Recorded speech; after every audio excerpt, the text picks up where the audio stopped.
C'est à partir de combien pour vous être riche?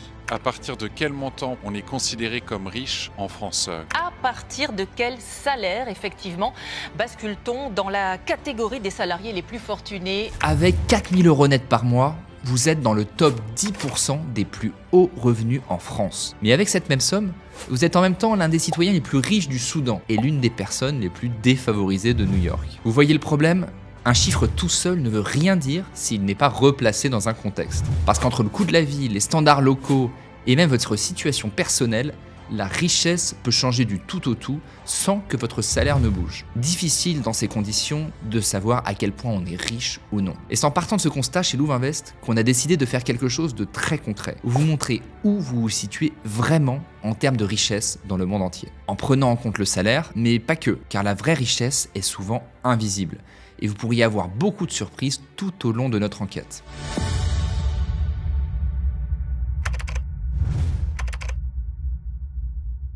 Avant de savoir si vous êtes riche, il faut déjà savoir par rapport à qui on se compare. En France, le point de départ, ce n'est pas la moyenne, mais la médiane. Une méthode de calcul plus fiable que la moyenne qui permet d'éviter les biais et de prendre en compte les revenus trop extrêmes. Ici, notre point de départ sera pile à l'intersection entre les 50% des Français les plus aisés et les 50% les plus défavorisés. En 2024, selon l'INSEE, le salaire médian net mensuel en équivalent temps plein est de 2 190 € en France. C'est statistiquement la norme. D'ailleurs, quand on interroge les Français à ce propos, la majorité d'entre eux ne se considèrent ni comme riches, ni comme pauvres. Selon le baromètre de l'adresse, plus de 55% se voient comme faisant partie de la classe moyenne. Et même ceux qui sont objectivement en haut du classement. Seulement 7% d'entre eux se placent dans la catégorie aisée naturellement.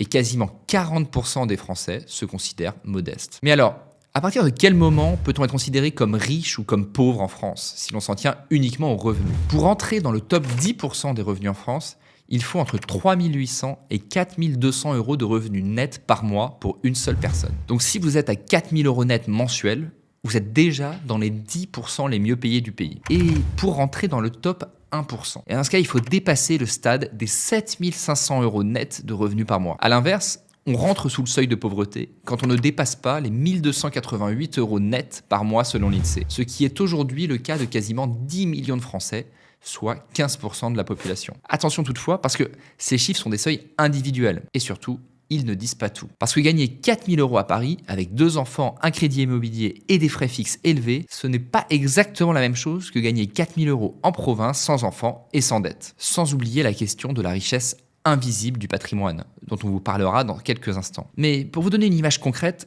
qu'est-ce que ça représente dans la vie de tous les jours de faire partie du top 10% des Français? Ça signifie pouvoir aller régulièrement au restaurant sans stress, par exemple. Partir en vacances chaque année, avoir un logement confortable et même mettre de l'argent de côté. Ce qui n'est pas le cas de 14 millions de Français d'après les chiffres de l'INSEE. Du côté du top 1% qui gagne donc plus de 7 500 € net par mois, c'est encore autre chose. On parle ici d'acheter de l'immobilier haut de gamme, d'avoir accès à des écoles privées, de partir sans souci à l'autre bout du monde et même d'effectuer de gros placements financiers. Un mode de vie que très peu ont l'opportunité de vivre, voire de côtoyer de près. Parce que derrière ces chiffres, il y a une réalité plus large. En 2024, selon les données européennes, le PIB par habitant français est désormais inférieur à la moyenne de l'Union européenne. Dit autrement, un Français est aujourd'hui moins riche qu'un Européen moyen. Ce n'était pourtant pas le cas historiquement. En 1975, nous étions au même niveau que l'Allemagne, qui prend déjà 11% d'écart d'avance aujourd'hui. Des pays comme le Danemark nous dépassent de 23%. Et des pays qui étaient loin derrière nous, comme la Pologne par exemple, ont fortement rattrapé leur retard. Cela signifie que votre position financière évolue, même si votre salaire ne semble pas bouger dans les faits. Et tout ce qu'on vient de dire ne tient que si vous restez en France. Parce que dans d'autres pays, votre précieux salaire et votre patrimoine ne valent peut-être pas grand-chose. Traversez l'Atlantique pour rejoindre New York aux États-Unis. Vous gardez la même compétence, vous faites exactement le même travail et vous gardez le même montant qu'aujourd'hui sur votre fiche de paie. Eh bien, ce salaire, qui vous permettait de vivre plus ou moins confortablement en France, vous place désormais parmi les habitants les plus pauvres de la ville. Mais à Bangkok, vous êtes parmi les plus aisés du pays. L'argent n'a pas la même valeur partout. Et ce n'est pas qu'une question de taux de change. C'est une question de normes sociales et de coût de la vie. Prenons les chiffres. Le revenu médian des ménages à New York est d'environ 7 040 $ par mois, ce qui représente environ 5 800 € net par mois. Donc si vous êtes français et que vous gagnez 4 000 € net, Eh bien, à New York, vous êtes en dessous de la médiane. Et celui qui fait partie du top 1%, avec 7 500 € net par mois en France, eh bien, il rentre à peine dans le top 20% à New York. Et attendez, parce qu'on n'a même pas encore regardé les différences de dépenses. Si l'on s'en tient uniquement au loyer, ils sont en moyenne 200 à 300% plus chers que dans la plupart des grandes villes françaises. Un simple T2 à Manhattan peut facilement dépasser les 4 000, voire les 5 000 $ par mois. Alors, bien entendu, on doit aussi rajouter à ça l'assurance santé, qui est quasiment obligatoire là-bas. Et elle peut facilement représenter une dépense mensuelle de 400 à 800 $. Une hospitalisation, par exemple, peut d'ailleurs facilement vous coûter quelques milliers de dollars si votre couverture d'assurance est trop limitée. Et si vous voulez faire garder vos enfants à la crèche pour aller au travail tranquillement, eh bien, vous pouvez rajouter entre 2 et 4 000 $ de dépenses chaque mois. Vous commencez à comprendre? Un Français dans le top 1% des revenus qui s'installe à New York va probablement finir par vivre comme n'importe quel citoyen de la classe moyenne américaine. Et encore, on n'a pas parlé des dépenses de consommation. Par exemple, les restaurants à New York sont en moyenne entre 40 et 70% plus chers que dans les grandes villes françaises. Un dîner banal peut vite dépasser 100 $ à deux. Et les cinémas, les abonnements, n'importe quelle activité chiffrent parfois 50% de plus qu'en France. La richesse est donc relative. Mais elle dépend aussi d'autre chose. Quelque chose qu'on ne voit pas sur la fiche de paie. Jusqu'ici, on ne parlait que des revenus, de flux, de salaires. Mais si demain ce flux s'arrête, que reste-t-il ? Oui, on a volontairement masqué la question du patrimoine depuis le début de cette enquête. On a laissé penser que seul le revenu suffisait à définir la richesse. Mais ce n'est pas vrai. Le revenu, c'est un flux. Ça entre, ça ressort, et chaque mois, ça recommence. La vraie richesse, en réalité, elle se mesure en stock. C'est ce que vous possédez vraiment. Et là, les chiffres ne sont plus les mêmes. En 2024, le patrimoine médian en France est de 205 000 € bruts selon l'INSEE. Côté patrimoine net, c'est-à-dire sans les dettes, les différentes études qu'on a suivies pour cette enquête indiquent des chiffres entre 145 000 et 185 000 €. C'est donc le patrimoine final des Français une fois qu'on a pris ce qu'ils possèdent et qu'on y a retiré leurs dettes, c'est-à-dire crédit immobilier et tout ça. Cependant, il faut prendre en compte que les inégalités sont beaucoup plus fortes en termes de patrimoine qu'en termes de revenus. Pour vous donner une idée, le top 10% des ménages les mieux dotés en France détiennent près de la moitié de la masse totale du patrimoine brut en France. Et pour rentrer dans ces 10%, il faut dépasser les 850 000 € de patrimoine brut. Alors pour atteindre le top 1%, vous devez dépasser les 2 millions d'euros de patrimoine net. Les ordres de grandeur n'ont plus rien à voir avec ceux des revenus. Et les écarts sont de fait bien plus marqués. Et si on se réfère au coefficient de Gini, qui consiste à mesurer les inégalités de revenus, 0 étant une égalité parfaite et 1 étant une égalité absolue, on remarque qu'il atteint 0,3 pour les revenus en France, mais plus de 0,6 pour le patrimoine. Autrement dit, les inégalités de stock sont bien plus fortes que les inégalités de flux. Et vous allez voir à quel point il faut les prendre en compte pour se représenter la vraie richesse de quelqu'un. Imaginez deux personnes. La première gagne 5 000 € par mois, elle a un très bon salaire, mais aucune épargne. Elle a 2 crédits en cours. Un pour sa résidence principale, qu'elle commence à peine à rembourser, et l'autre pour sa voiture, et a un train de vie plutôt élevé. À ce stade, s'il perd son travail par exemple, tout s'effondre en quelques mois. Statistiquement, cette personne est encore plus haut que le top 10% en revenus. Mais elle est dans une situation finalement très fragile en termes de patrimoine. La deuxième personne est retraitée. Elle touche 1 800 € de pension mensuelle, ce qui la place donc dans la tranche des revenus les plus modestes. Mais ce retraité possède sa résidence principale, un appartement locatif et même un portefeuille d'actions. Ce qui correspond donc, au bout du compte, à un patrimoine net total de 700 000 € environ. En revenus, cette personne est dans la moyenne, mais en patrimoine, elle est dans le top 10% du pays. Qui est le plus riche entre les deux selon vous? Alors selon les médias spécialisés, la richesse se définit par la valeur nette totale des actifs détenus par un individu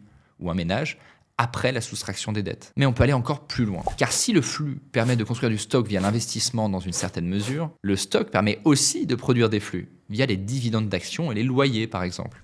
Et c'est en partie là qu'est la vraie richesse. Le stock permet donc d'augmenter un flux et potentiellement de continuer d'augmenter ce stock. Par exemple via le réinvestissement des loyers, donc des intérêts ou des revenus d'entreprise. Et c'est exactement ce que vous pouvez faire chez Louvainvest. On vous permet d'investir très facilement en SCPI et en assurance vie récemment avec notre nouvelle assurance vie Louvinfinity.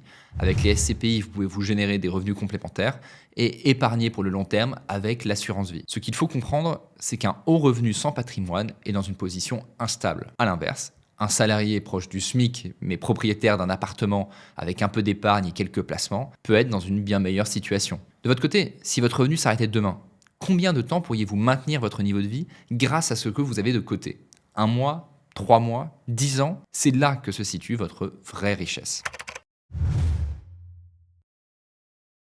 Alors jusqu'ici, on s'est concentré principalement sur la France. Puis on l'a comparé avec New York. Mais il est temps d'aller un petit peu plus loin. Parce que si vous avez commencé à vous habituer aux médianes françaises et au seuil du top 10%, vous risquez d'être surpris. Car on va élargir le cadre en passant à l'échelle mondiale cette fois. Et avant de vous donner les chiffres, selon vous, combien faudrait-il gagner par an pour entrer dans le top 10% mondial en termes de revenus? Notez le chiffre qui vous semble le plus réaliste en commentaire avant de regarder la suite. On va raisonner en dollars pour simplifier les comparaisons internationales, mais on vous a fait les conversions au passage. Pour entrer dans le top 10% mondial en termes de revenus, il faut environ 30 000 euros par an, ce qui représente près de 2 500 euros bruts par mois. En d'autres termes, une grande partie de la population française fait partie de ce top 10% mondial. Quelqu'un au SMIC en France sera par exemple dans le top 25% mondial de son côté. Qu'est-ce que ça veut dire concrètement? Eh bien, ça signifie qu'à l'échelle planétaire, nous sommes massivement du côté des plus privilégiés, sans surprise. Même quand on a l'impression d'être juste dans la moyenne ici. Et il en est de même pour le patrimoine. Quand on a 250 000 euros de patrimoine en France, on est encore dans la moyenne. Pourtant, le même montant vous fait directement passer dans le top 10% mondial. Pour entrer dans le top 1% des plus gros patrimoines du monde, il suffit de dépasser le 1 million d'euros de patrimoine. Encore une fois, tout dépend de l'échelle. Attention, ces chiffres ne veulent pas non plus dire que tout va bien en France, parce qu'en parallèle, et à l'heure où on tourne cette enquête, la France connaît un certain décrochage. Comme on l'a vu, le PIB par habitant français est passé sous la moyenne européenne. Donc on est riche à l'échelle mondiale, mais on recule relativement à certains voisins européens. Deux dynamiques en même temps. Et c'est pour ça qu'il faut regarder plusieurs indicateurs pour juger de votre niveau de richesse, votre revenu net annuel et votre patrimoine net. Enfin, on peut s'intéresser à la part de vos revenus qui provient de votre travail et celle qui provient de votre patrimoine. Et enfin, il faut s'intéresser au pouvoir d'achat réel qui dépend donc beaucoup du pays où vous vivez, comme on l'a montré avec la situation de New York. Maintenant que vous savez tout ça, la question n'est plus de savoir si vous êtes riche ou non, mais plutôt ce que vous allez faire de cette information. Alors chez Louvre Invest, on aspire à démocratiser la gestion des finances personnelles. Et on a une conviction, l'investissement permet de gagner en liberté. Et c'est justement pour cette raison qu'on a lancé Louvre Invest. Le but, vous donner accès aux deux véhicules d'investissement préférés des Français, à savoir l'immobilier et l'assurance vie, mais pas de la même façon que tout le monde. Pour l'immobilier, nous vous permettons de vous construire un patrimoine immobilier sans aucune contrainte de gestion via ce qu'on appelle les SCPI. Et le bonus, chez Louvre Invest, vous pouvez bénéficier de 3% de cashback sur les SCPI éligibles. Par exemple, vous investissez 10 000 euros et vous recevez 300 euros sur votre compte en banque. Évidemment, on vous le précise, tout investissement comporte des risques de perte en capital. Veillez donc à ne jamais investir un montant que vous ne pouvez pas vous permettre de perdre. Alors, du côté de l'assurance vie, nous avons lancé l'assurance vie aux frais de gestion sur les supports en unité de compte les plus bas du marché, à 0,39% selon une étude réalisée par les Éco-études. Si ça vous intéresse, vous trouverez le lien de notre simulateur de portefeuille ainsi que de la prise de rendez-vous avec un conseiller en description. Et nous, on se voit à la prochaine vidéo.